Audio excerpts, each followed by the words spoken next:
Hello दोस्तों, board exam with Pankaj में आप सभी का स्वागत है। ये 10th का मॉडल सेट है साइंस का, जिसका आज सब्जेक्टिव क्वेश्चन करेंगे, फिजिक्स का पूरा क्वेश्चन करेंगे। कल जो है आपको केमिस्ट्री का मिल जाएगा, उसके बाद बायोलॉजी का मिल जाएगा। अच्छे से देख के जाइएगा, क्योंकि इससे क्वेश्चन आने की संभावना बहुत अधिक रहती है। यहीं समझाएंगे, यहीं अच्छे से आपको लिख देंगे। थोड़ा इसको बड़ा कर लेते हैं ताकि लिखने में बने। देखिए, पहला क्वेश्चन कर रहा है आवर्धन किसे कहते हैं। आवर्धन क्या होता है देखिएगा। आवर्धन किसे कहते हैं वर्णन करें। तो आवर्धन मैग्नीफिकेशन को बताना है। तो मैग्नीफिकेशन क्या होता है, कोई प्रतिबिंब कितना बड़ा बनता है उसे क्या कहते हैं, मैग्नीफिकेशन कहते हैं। यानी किसी वस्तु के प्रतिबिंब की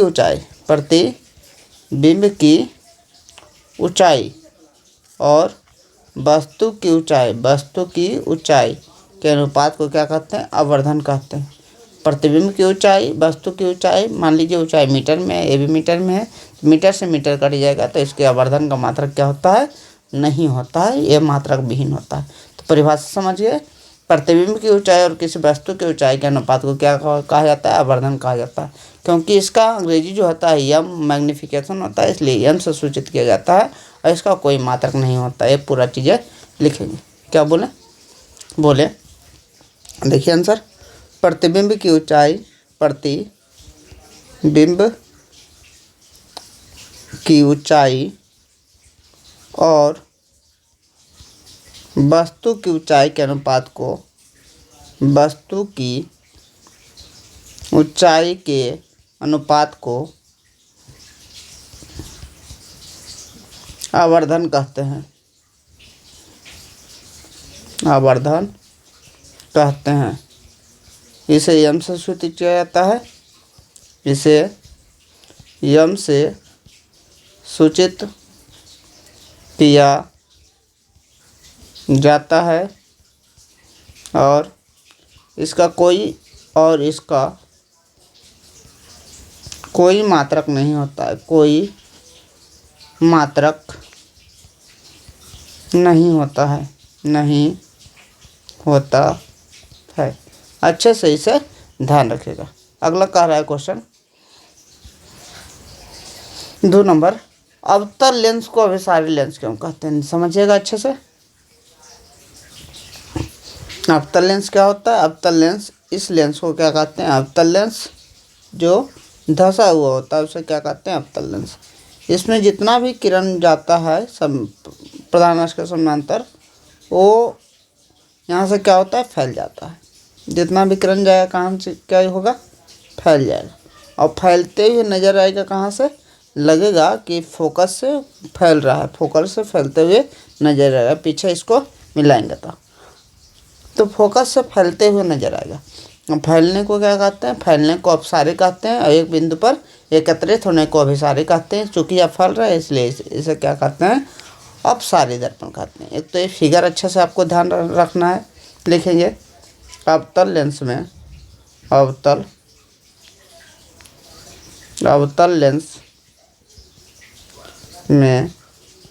प्रधान अक्ष के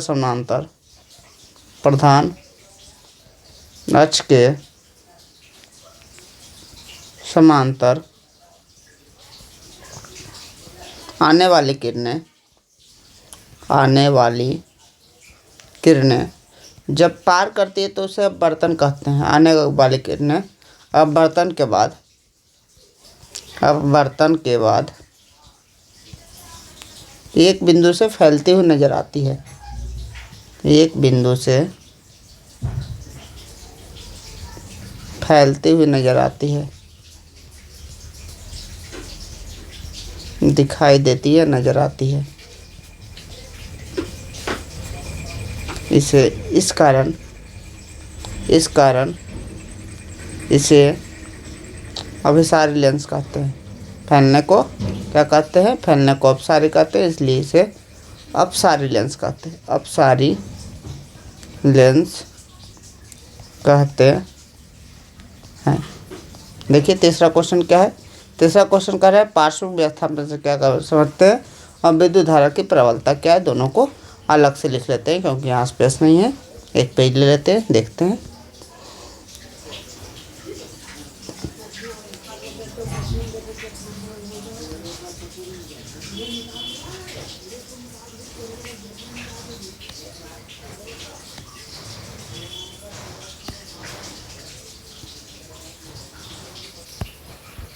तीन नंबर है पार्श्विक विस्थापन।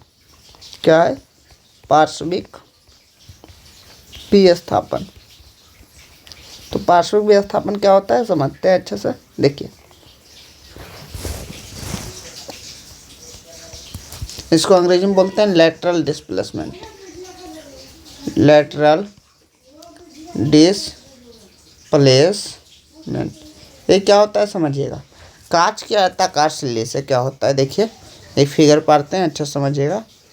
मान लीजिए कांच का क्या है, सिल्ली है, कांच का कोई प्लेट है, इससे कोई भी किरण आएगी इधर से, मान लीजिए आई, तो क्या होगा, ये वायु है तो वायु क्या है, विरल है। कांच क्या होगा, सघन होगा। तो हम जानते हैं जब भी विरल से सघन में जाती है तो क्या होती है, किरणें जो होती है अभिलंब की ओर मुड़ जाती है, ठीक है। और जब भी सघन से विरल में जाती है तो फिर अभिलंब से दूर भाग जाएगी, इसी प्रकार निकलेगी, क्योंकि ये भी फिर भी वायु में आ गई तो विरल है। तो सघन विरल सघन वायु है, उसके बाद शीशा है, कांच का स्लैब है। क्या है, कांच का स्लैब। ये क्या है, इसे कहते हैं आने वाले किरण को आपतित किरण कहते हैं। क्या कहते हैं, आपतित किरण। जो किरण मुड़ गया उसे कहते हैं अपवर्तित किरण। इसे क्या कहते हैं, अपवर्तित किरण। और तीसरा जो है जो बाहर निकल गया उसे कहते हैं निर्गत किरण। निर्गत किरण। तो पार्श्विक विस्थापन इसमें क्या होता है, तो पार्श्विक विस्थापन ये होता है कि आपतित किरण और निर्गत किरण को देखिए, इसको डॉट डॉट से अगर बढ़ाते हैं, डॉट डॉट से बढ़ाते हैं तो इसके बीच के लंबवत दूरी जो होती है, इसके बीच की लंबवत दूरी, इसी को कहते हैं पार्श्विक विस्थापन। तो क्या बोले, आपतित किरण और निर्गत किरण के बीच लंबवत दूरी को क्या कहते हैं, पार्श्विक विस्थापन कहते हैं। ये फिगर को आपको अच्छे से ध्यान रखना है, कभी कह सकता है पार्श्विक विस्थापन का चित्र सहित परिभाषा दे, तो चित्र क्या है, आपतित किरण और निर्गत किरण के बीच लंबवत दूरी को क्या कहते हैं, पार्श्विक विस्थापन कहते हैं। तो इसका फिर आपतित किरण और निर्गत किरण, निर्गत किरण के बीच, किरण के बीच की लंबवत दूरी को, लंबवत दूरी को पार्श्विक विस्थापन कहते हैं। पार्श्विक विस्थापन कहते हैं। अगला देखिए क्या है, विद्युत धारा की प्रबलता। 4 नंबर है विद्युत धारा की प्रबलता। विद्युत धारा की प्रबलता, देखिए इसका क्या होता है, विद्युत धारा। कहें विद्युत धारा क्या होता है, आवेश प्रवाह की दर को विद्युत धारा कहते हैं। लेकिन विद्युत धारा की प्रबलता क्या होती है, इकाई क्षेत्रफल से, मान लीजिए इकाई क्षेत्रफल 1 मीटर स्क्वायर है, 1 सेंटीमीटर स्क्वायर है, तो इकाई क्षेत्रफल से कितने विद्युत धारा जा रही है उसे क्या कहेंगे, हम विद्युत धारा की प्रबलता कहेंगे। तो इकाई क्षेत्रफल से प्रवाहित होने वाली आवेश की मात्रा या आवेश के दर को क्या कहते हैं, विद्युत धारा की प्रबलता कहते हैं। इकाई क्षेत्र से गुजरने वाली विद्युत धारा की मात्रा, विद्युत धारा की मात्रा को विद्युत धारा की प्रबलता कहते हैं। विद्युत धारा की प्रबलता कहते हैं, समझ गए। इकाई क्षेत्रफल से कितना विद्युत धारा जा रही है उसे विद्युत धारा की प्रबलता कहते हैं। अच्छे से इस बात को ध्यान रखिएगा। इसका मात्रक क्या होगा, तो इसका मात्रक, इसका एसआई जो मात्रक होगा, एसआई मात्रक। विद्युत धारा का ऐसा मात्रक क्या होता है? एम्पियर। इकाई क्षेत्रफल है तो एम्पियर पर मीटर स्क्वायर होता है। इकाई का मतलब भागा होता है। देखिए पांचवा क्वेश्चन क्या कर रहा है। पांचवा क्वेश्चन देख लेते हैं, उसके बाद लिखते हैं। कह रहा है विद्युत धारा का उसमें प्रभाव किन कारकों पर डिपेंड करता है, निर्भर करता है। तो विद्युत धारा का जो उसमें प्रभाव है, ऊष्मा निकलती है। विद्युत धारा से प्रभावित होने से किसी तार में क्या होती है? ऊष्मा निकलती है। वो किन कारकों पर निर्भर करता है, ये पूछ रहा है। देखिए विद्युत धारा का जो उसमें प्रभाव होता है वो किन कारकों पर निर्भर करता है?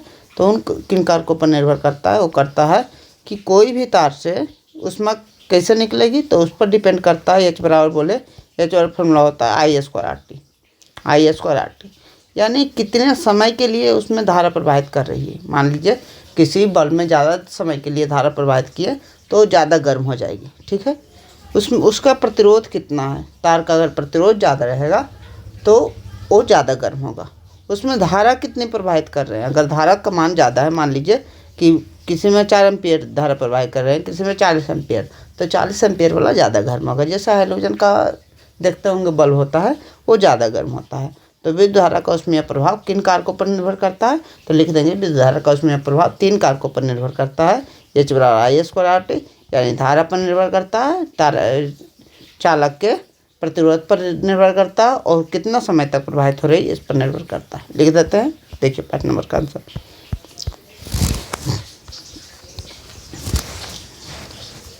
धारा का उसमें प्रभाव विद्युत धारा का उसमें प्रभाव निम्न कारकों पर निर्भर करता है। निम्न कारकों पर निर्भर करता है। कौन सा है? पहला जो है एच बराबर फॉर्मूला याद रखिएगा आई स्क्वायर टी। चालक में प्रवाहित विद्युत धारा पर, चालक में प्रवाहित विद्युत धारा पर, विद्युत धारा पर। दूसरा चालक का प्रतिरोध पर, चालक के प्रतिरोध पर, प्रतिरोध पर। तीसरा धारा कितने समय तक प्रवाहित, चालक में धारा कितने समय तक प्रवाहित हो रहा है उस पर। चालक में धारा प्रवाह के समय पर, धारा प्रवाह के समय पर अधिक समय तक धारा प्रवाहित होगी तो अधिक ऊष्मा निकलेगा। ये हमारा तीनों इसका आंसर हो गया। देखिए 6 नंबर क्वेश्चन क्या कर रहा है। 6 नंबर क्वेश्चन है विद्युत चुम्बकीय प्रेरण किसे कहते हैं। समझिएगा, विद्युत चुम्बकीय प्रेरण है मैक्सवेल का दाहिना हाथ नियम है। देखिएगा 6 नंबर में कह रहा है विद्युत चुम्बकीय प्रेरण, विद्युत चुम्बकीय प्रेरण। एक होता है चुम्बकीय प्रभाव, समझिएगा अच्छे से। अगर किसी चालक में विद्युत धारा प्रवाहित किए तो उसके आसपास क्या होता है? चुंबकीय क्षेत्र उत्पन्न हो जाता है। चुंबकीय क्षेत्र उत्पन्न हो जाता है जिसे क्या कहते हैं? विद्युत प्रभाव। यदि चुंबक को गतिशील अवस्था में लाया जाता है, यदि चुंबक को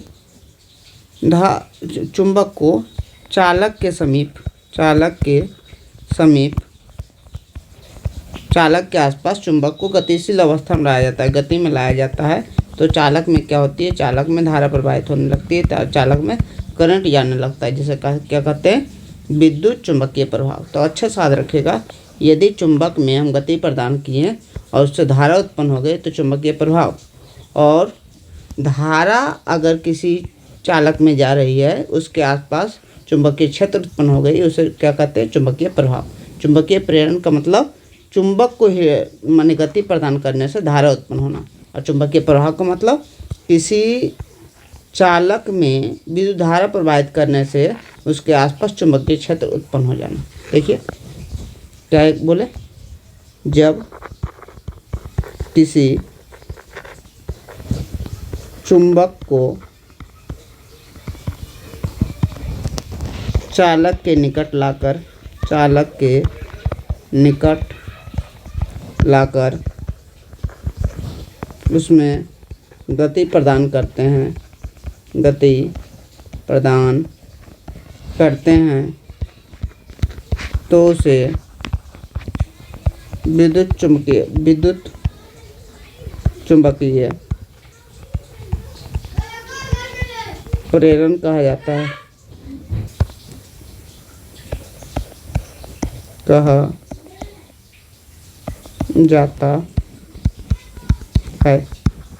सात नंबर क्या है? 7 नंबर क्वेश्चन है मैक्सवेल का दाहिना। वो मैक्सवेल का दाहिना हस्त नियम, ये क्या है समझिएगा अच्छे से। मैक्सवेल का दाहिना हस्त नियम मैक्सवेल कहता है कि अगर हम दाहिने हाथ के अंगूठे की तरफ विद्युत धारा प्रवाहित करते हैं तो अंगुली जिस तरफ मुड़ेगी वह क्या होगी? चुंबकीय क्षेत्र की दिशा होगी। यदि हम अपने दाहिना हाथ के अंगूठे की दिशा में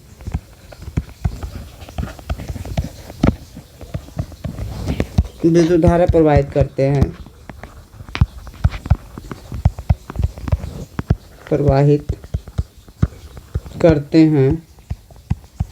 तो जिस ओर हमारी अंगुली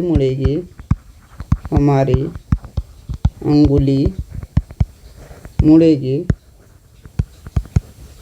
वही चुंबकीय क्षेत्र की दिशा होगी। चुंबकीय क्षेत्र की दिशा होगी। ये हमारा कहा मैक्सवेल के नियम। 8 नंबर क्वेश्चन है, देख लीजिए। 8 नंबर क्वेश्चन क्या कर रहा है? 8 नंबर क्वेश्चन कर रहा है ऊर्जा का अच्छा स्रोत क्या है? गुड सोर्स ऑफ एनर्जी क्या है? ऊर्जा का अच्छा स्रोत का मतलब क्या है? ऊर्जा का उत्तम स्रोत। ऊर्जा का अच्छा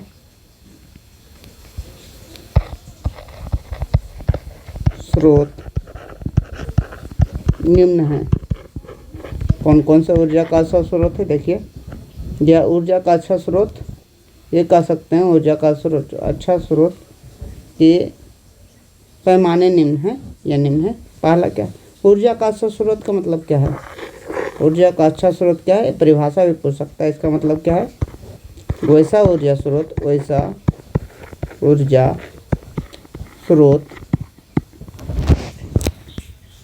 जिसका परिवहन, भंडारण आसान हो, उष्मीयमान अधिक हो, उष्मीयमान यानी खाना बनाना सुविधा अधिक हो, उष्मीयमान क्या हो? अधिक हो, प्रदूषण रहित हो, प्रदूषण कम करे, प्रदूषण रहित